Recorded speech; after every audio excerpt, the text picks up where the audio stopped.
Hello, good friends. Welcome. Um, so we're going to deal with IAS 33, earnings per share. Okay. So you'll find this basically always represented on the face of any financial statement. You'll find the basic earnings per share. Those are usually reported. The basic earnings per share are usually reported. As any good accountant, you should be able to identify the earnings per share on the face of the financial statement. But that's not enough. That's not enough. The most important thing is we should be able to compute it, compute the earnings per share. And even when it is diluted by any convertible stocks, sometimes, people will give you loan stocks and they will tell you that upon maturity, convert it or convert the principal into shares. Okay. If it happens that way, how do we adjust it? Okay.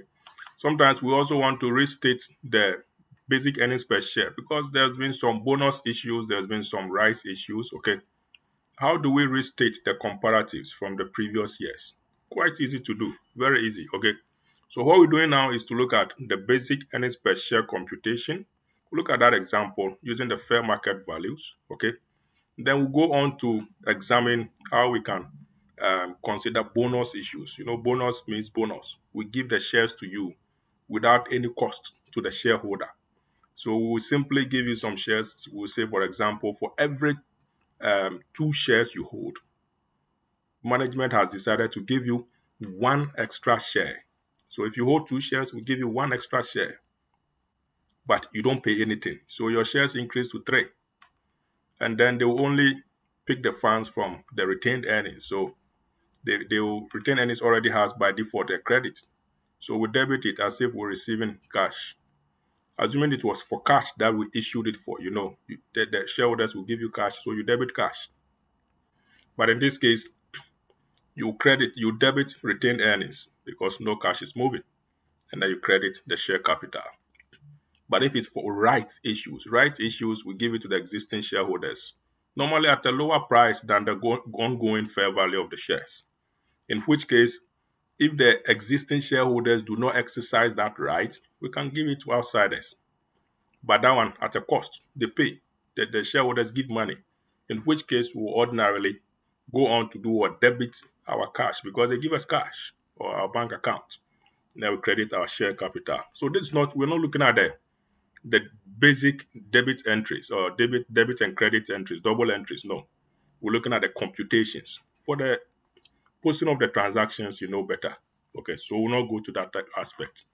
All right, so it will be just one video, most likely.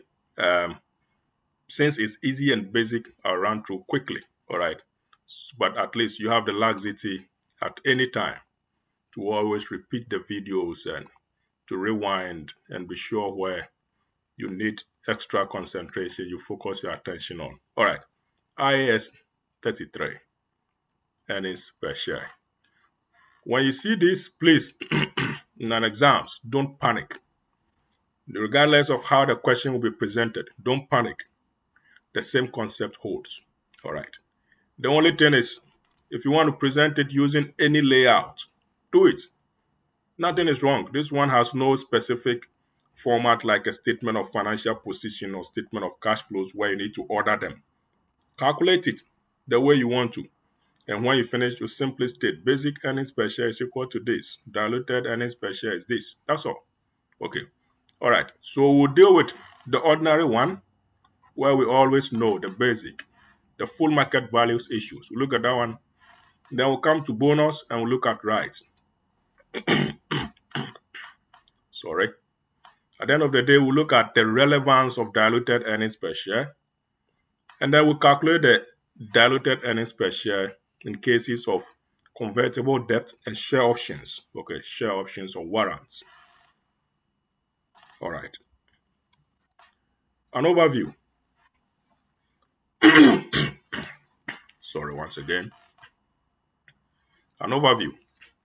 So it's the same objective that was stated as the overview, where we'll be calculating the basic earnings per share, looking at the full market value, bonus, and then rights. Then we could adjust the comparatives for previous years. Then we'll look at the diluted in which case it is the adjusted earnings, okay, divided by the adjusted number of shares.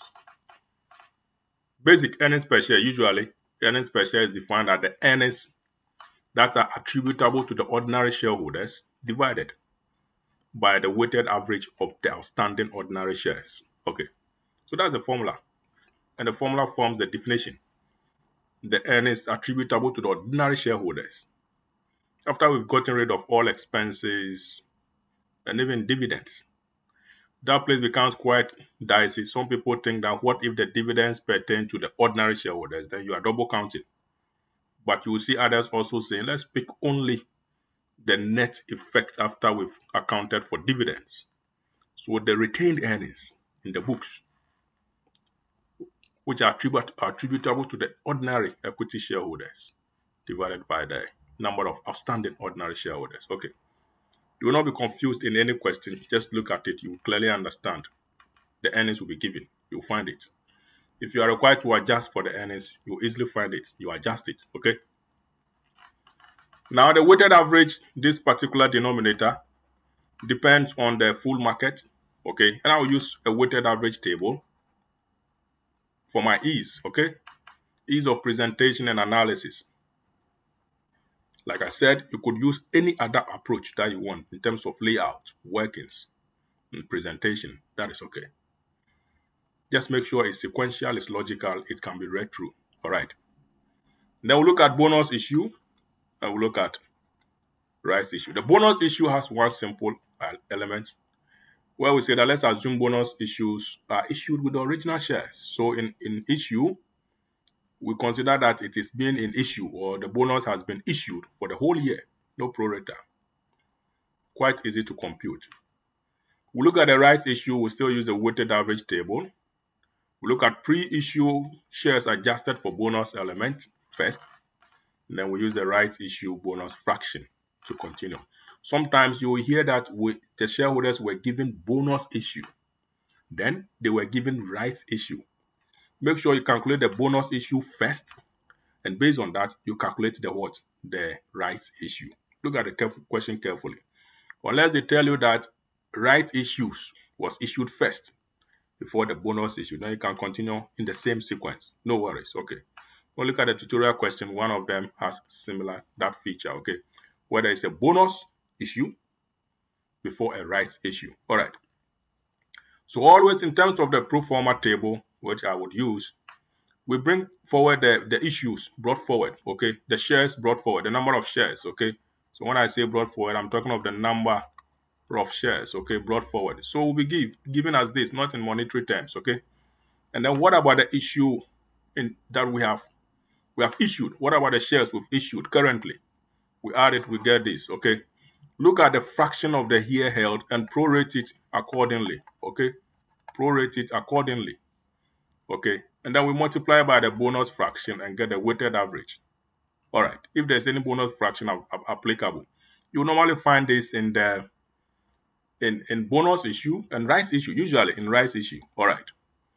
And then again, we multiply the total in issue by the remaining year. Okay, so maybe this was for 3 months or 6 months.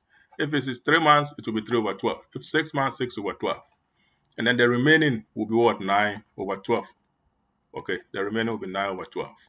Or if it's 6, the remaining will be 6 over 12. Then we get this element in terms of weighted average. Sum them up and you get this. So in effect, our earnings per share will become whatever earnings we have reported in the books divided by what? This weighted average. Okay, this weighted average. And we get our figure. Okay, let's move on. An example. We'll use this standard example throughout to make life easy. No confusion. Robert had 6,000 in issue on 1st January.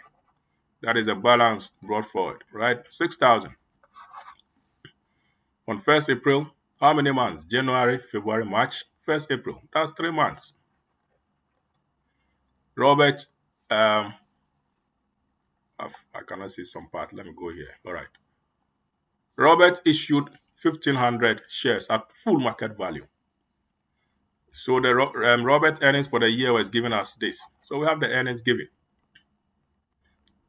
At the year end, compare clearly 1st January to 31st December. So that's full 1 year. Calculate the earnings per share. All right. So like I said, the brought forward is the 6,000 easily. And then in the remaining part of the year, from 1st April, they issued extra 1,500. That is it. But remember, this 1,500 was issued somewhere mid-year. Okay. So what we have to do is that the 6,000 only remained in existence for 3 months. You get me? It remained in existence for 3 months. So January, February, March, for 3 months. After which it changed to become 6,000 plus 1,500, 7,500 shares for the remaining 9 months. So the remaining 9 months, the 6,000 plus the 1,500 giving us this, we have to prorate it by the remaining 9 months to give us this. Okay? But the 6,000, which remained in existence for 6 months before changing to become 7,500, only must be multiplied at the pro rata figure of 3 months to giving us 1,500. So we add a 1,500 to the 5,625, we get 7,125. The earnings is giving us 1,200.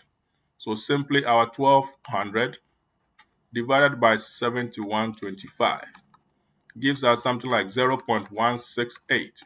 All right, very sure. Okay, 1,200 divided by 7,125 gives us, yes, 1684.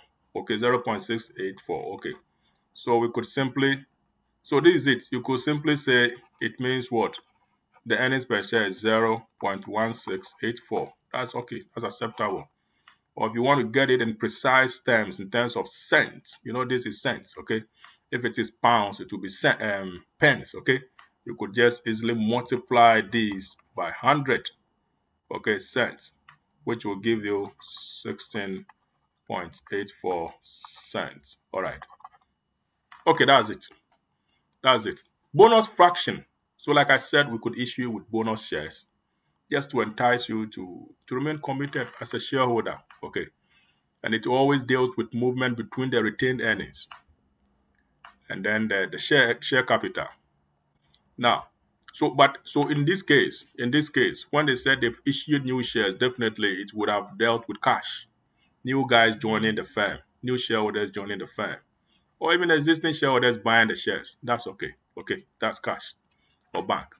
Now, where there is more than one issue during the year, it may be easier to use a weighted average and multiply the pre-issue number of shares by the bonus fraction. Okay, sometimes it happens a couple of times in the year. If it happens once, that's okay. And even if it happens a couple of years, the calculation here is that bonus assume it has occurred throughout the year. So simply, the bonus fraction will still use the same format here. But before we get to this level, we need to adjust for the bonus fraction. Okay, we need to adjust for the bonus fraction here before we get the weighted average. Okay, now the bonus fraction will be the new number of shares the shareholder now has as a result of the bonus issue divided by the old number of shares. Okay, example, same story. Robert had 6,000 brought forward for last year on 1st January. Brought forward this year, okay? 3 months later, okay? 3 months later on 1st April, he issued 1,500 in a 1-for-4 issue. Now, even if we were not given this, we should be able to identify that 1-for-4 of 6,000 should give you what? 1,500, right? 1,500. Okay, take note of that. Sometimes, don't always assume you will be given all the figures in terms of the number of shares issued. Sometimes you'll be asked that there's a bonus issue of 1-for-4. So you have to determine this. Here, we make life easy. We've already given it to you, but it doesn't mean you will always be given. Sometimes you have to derive it. Okay? Earnings for the year. Still, let's maintain the 1,200 for ease of calculation and presentation. So as usual, 6,000 remained in the whole year. So for the 3 months only, not throughout the whole year. So would have approximated a 3 by 12. Okay. What did we get? We get 1,500, right? you get 1,500 if you multiply 6,000 by this. When we had a bonus issue 1 for 4, which is 1,500, a total of 7,500 will remain for 9 months as usual. And it gives us this same figure. Okay. Now to get the bonus fraction again, this 6,000, which has now become 1,500 for the 3 months, should now be what? Adjusted by the new over the old. Okay. So now they are saying that for every, we give you what? 1 for 4. For every 4 shares, we give you 1. So if you used to be holding 4 shares, we give you extra 1. So you get what? You get 5. This is a 5. Divided by the old figure that you had, which is 4. So multiply 1,500 by the 5 over 4, and it gives you this figure. You know, some people want to go a long approach. They want to use a very long approach. So what they do is, when they have already calculated the 6,000 times the 3 months pro rata and they get 1,500, they will keep it. Okay, they will keep this. Then they will proceed and find the pro rata 1 for 4. 1 for 4 of the 1,500. And what do they get? 1 for 4 of the 1,500. 1 divided by 4 times the 1,500 gives us 375. Okay, which gives them 375. And they keep this one too as a second item. Then they will add the 1 to the 2, the 1,500 by 375, and it gives them what? The same figure. It's a long process, but some people want to go the simple way. They don't want to get confused, and they use it that way. So that this doesn't confuse them, they use this approach. It makes sense, okay? So at the end of the day, the total sums up coincidentally to 7,500. It's not coincidental. It's intentional, okay? That's accounting, the beauty of accounting, okay? So you see that the whole year almost matches with whatever we do, regardless of whether we are prorating it. Okay, so we divide this the 1,200 by the 7,500, and we get this. So that's why we're saying that in bonus issue, whatever happens, still treat the bonus issue as if it happened throughout the whole year. So some people will not worry their head calculating all of this side. They will not.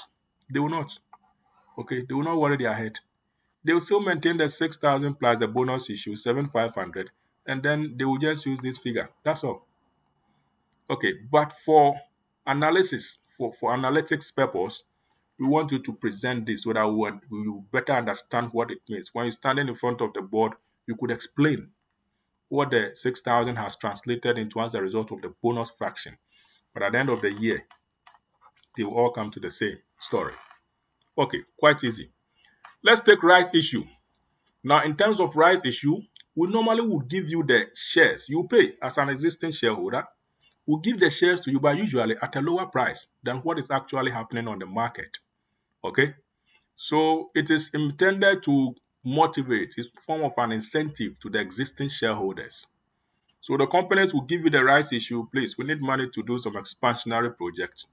Come and pick up these shares, but we'll give it to you at a lower price. If the fair value of the market of the shares is 375, okay, 3.75 pounds, we'll give it to you at 2.50.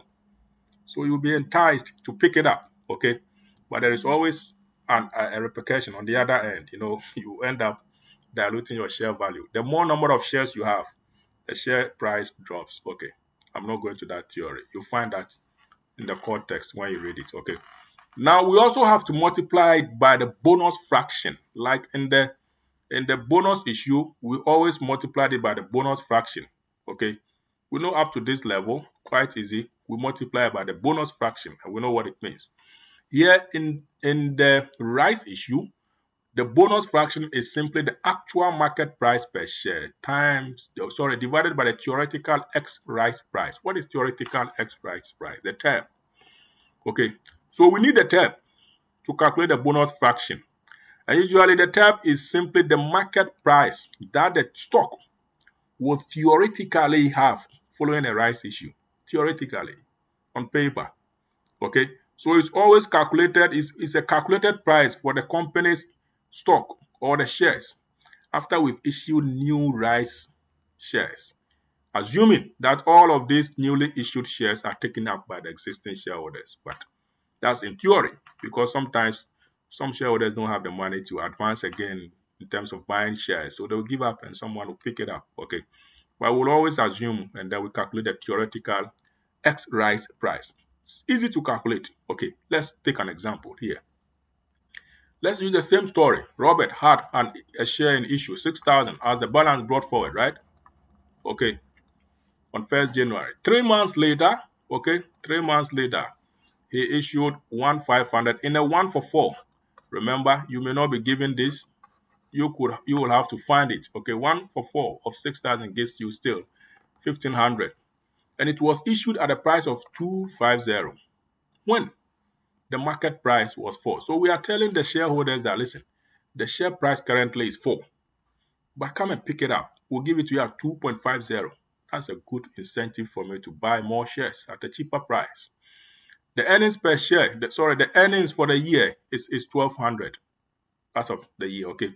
So in simply calculating the theoretical X rise price, what we are saying is that for every 4 shares you hold, we'll give you 1. But for the 4 shares, it is already going for what? £4. So if you hold 4 shares, you would be paying what? 4 per share. Is that not it? But we'll give you extra 1. That one will only give it to you at 2.50. So if you were holding 4 shares, you would have paid 16. But for each 4 shares, we'll give you 1 times 2.5, which is this. Okay. So your total value for the number of shares now that you hold 5 shares, will be 18.50. It's a good deal. It's a good deal. All right. So the theoretical X rise price is simply saying that this total value that you have divided by the number of shares total for the shareholder who has taken up will be what? So in theory, we are saying that the price for the shares following the rights issue is now 370, not 4. Not 4. Okay. So the actual bonus issue, the bonus fraction, the actual bonus fraction would become the fair value of the share on the market, which in the question was 4, divided by the theoretical X price, which we calculated to be 3.70. This will become our bonus fraction, which will then multiply. All other computations remain the same. All right, so keep that. So you see, we have 6,000. It had been in existence for 3 months. So we multiply, okay? And whatever answer you get, I'm sure you'll get 1,500, right? Sorry, I shouldn't be making it equal to, multiplied. It should be equal to 1,500. And then you multiply it by the bonus fraction, which gives us this figure 1622, right? 1622. I'm very sure the answer is correct. So 4 by 3.70 times 1,500. All right, that's it. So 1621.6 to 1622 shares. Don't put a decimal place in terms of the figures. So this is the number of shares, okay?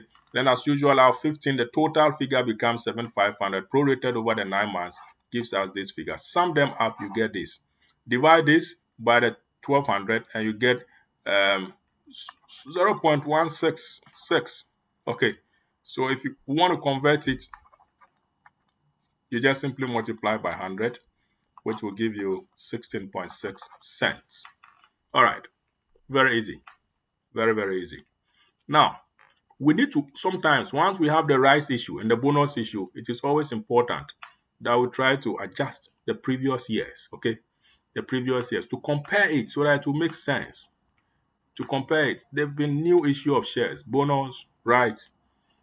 So we should always assume it was issued at the same time as the original shares and then work it out, okay? Now, to make a meaningful comparison, we adjust the previous year so that we can compare, all right? Now, we do this by simply multiplying the EPS you have calculated by the inverse of the bonus fraction, not the bonus issue or the rights issue, of the bonus fraction, okay? Remember, the bonus fraction in rights issue has to do with this item, okay? This. And the bonus fraction for bonus is the new over the old. So we simply multiply our share, if it is 16.0, by the inverse of 5 over 4. So it becomes 16 times 4 over 5. Okay? If you were dealing with this theoretical X price scenario in the bonus issue, then if we had gotten a total of what? 16.6, we multiply by the inverse of this one. 3 over 7 divided by 4. All right, to get the previous year. What will happen is that the previous year's restated EPS will always be lower than originally what was in the books in the previous years. Okay, it will always be lower. Example, bonus issue. Robert had 6,000 as usual, and then 3 months later, 1,500 for a bonus issue. Still will get 7,500. Okay, earnings per share was this one. Okay, was 18. Calculate the restated. So we say that for every 4, we give you 1. So it means you end up getting what? 5 for every 4. Right. Okay. This is the bonus fraction. So simply, to get the restated will be our 18 cents. Okay. 18 cents multiplied by the inverse, which becomes 4 over 5. Okay. And we get this figure down here as 14.4. That is it. And you see the 14.4 will be lower than what was originally calculated.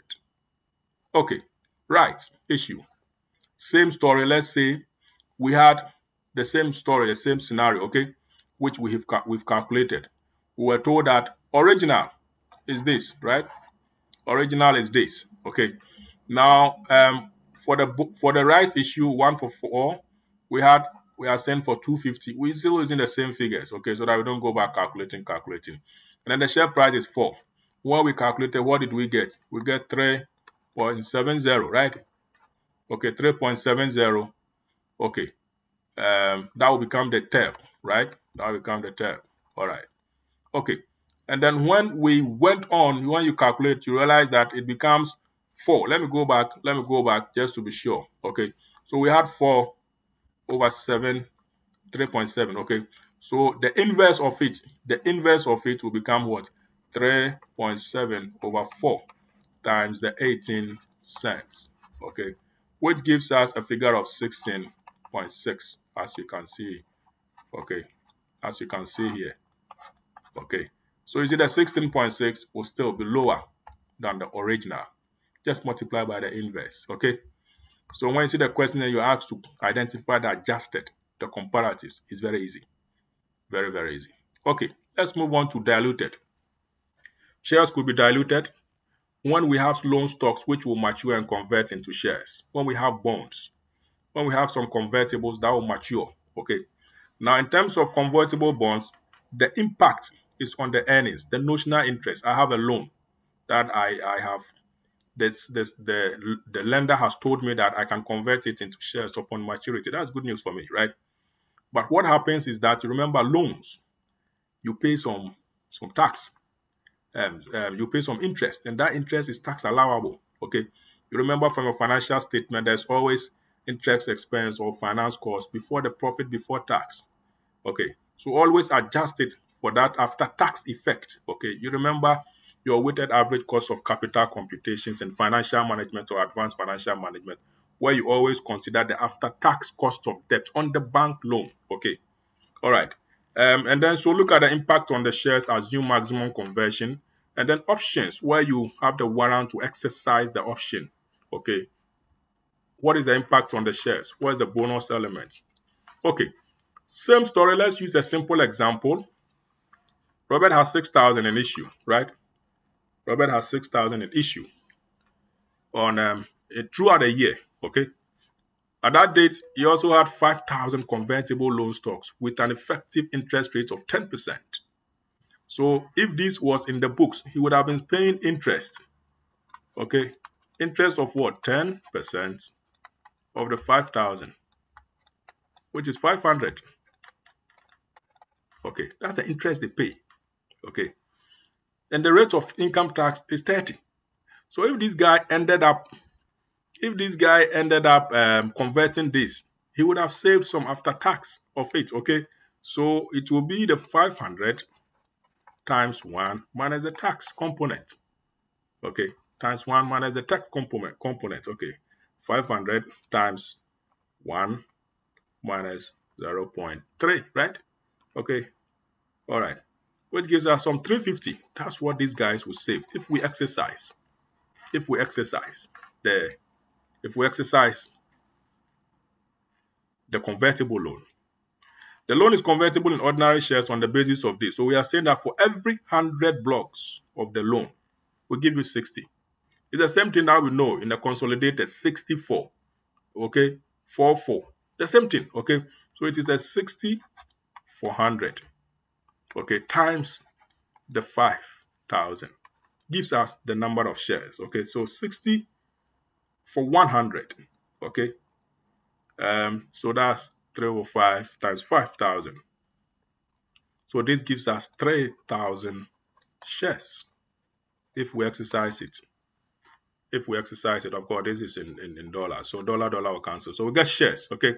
So in effect, you realize that this guy, at the end of the year, would have had a 6,000 plus a 3,000, which gives us 9,000 shares. That is it, okay? The earnings were given as this. Would you just use this figure? No. There's a savings component in terms of the earnings. We would have paid tax of 500. But now I'm saving some tax of a certain amount here, okay? So I need to include these adjustments in the whole and see what I'll get, okay? I need to adjust all and see what I'll get, okay? Now let's work one step at a time. So like I said, the initial, what has been converted, we get this. This is my earnings. This is the after-tax effect of tax savings on the convertible, 350. I added 350 to the 1,200 and I get 1,550, okay? So that's exactly what we've done here, working 350, adjusted to 1,200 and I get 1,550. That's the new earnings per share. Sorry, that's the new earnings for the year. So simply our 1,550 divided by the total number of shares. This divided by the earnings divided by that gives you 17.2 cents or 0.172. Easy, right? Okay, let's look at options. So the options, normally they should give you this formula. I'll write the formula down so you get no. So same story, 3,000 ordinary shares in issue throughout the year, right? At that date, they had an issue of 2,000 share options. Now, should these shares be exercised at 1.20 per ordinary shares, then the fair value on the market at that throughout the year was 150. Usually, share options will be issued at a price lower than the fair value on the market. I mean, it's a win situation for the company. All right. Robert's earnings for the year was 1,200. Okay. So simply we need to find the bonus fraction, the bonus element. Okay. And it is usually the fair value. Okay. So this element, I'm just rewriting the formula. Okay. So it is the fair value of shares. Okay. Of the shares. Okay. Less the exercise price. Okay, less the exercise price of the shares. Okay, all divided by what? The fair value. Fair value of the shares. Then we multiply it by the number in issue. Okay, the number in issue, or what you would have said the options. Okay, the options that you had to exercise. Okay, so it is the 150 on the fair value of the day on the market, less the exercise price divided by the fair value, multiplied by the options, which is exercise. So we get 400. So this 400 plus the brought forward figure. Brought forward is what? 6,000. 6,000. So you end up getting 6,400 as the new number of shares. What is the earnings in the year? 1,200. So the 1,200 divided by the 6,400 should give you a figure of 18.8 cents. All right. That is it. That's a diluted earnings per share. Okay. That's a diluted earnings per share. So we end in here. Look at the diluted earnings per share under convertibles. Okay. Where a loan stock has been converted. Okay. and look at the convertibles under situations where we have share options that have been exercised. Okay, and then apply it. That's it, friends. An example has been, I've given you some questions on the tutorial. Of course, I'll add some additional ones from the exam kit, and then those are the ones we have there. But those of you who have the exam kit, please feel free to attempt these ones, and you realize it is very easy. Okay, that's it for now. Um, that is it for now. Once again, what I want to say, friends, is that yes, it's 36 minutes. No worries. You bear with it. No worries. So what I want to say is that um, the core text is quite important. You have expanded illustrations there. Use them. Study it. If you have Elliot and Elliot, look at it. If you have Maynard, Jennifer Maynard's financial accounting reporting analysis, I have mine here. So you could also use that one as well. And Alexander Jorison's also. Please read more, use your own approach, and that is it. You'll be fine. Thank you and all the best. I'll see you soon. Bye.